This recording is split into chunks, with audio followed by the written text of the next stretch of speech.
I'm Greg Cabeza. I'm the artisan chef from Market of Choice, and I love food. I love talking about food, and I love sharing it with other people. My philosophy for cooking has always been to make it fast, fresh, and simple, but at the same time, I want it to be mind-blowingly good. Choosing recipes for Savories, we always have the criteria that I want it to be approachable for people. When we choose recipes, we start by looking at what's in season, what's available to us. From there, we just start to ask ourselves the question, what do I want? What sounds good?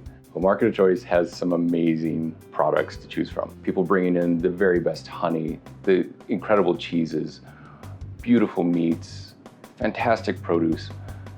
Everywhere you look, everything you touch in our stores has that story behind it. Most cuisines are just wonderful ingredients, 3 or 4 beautiful ingredients brought together in the proper way. You can't cook eggplant quickly. It's going to be bitter.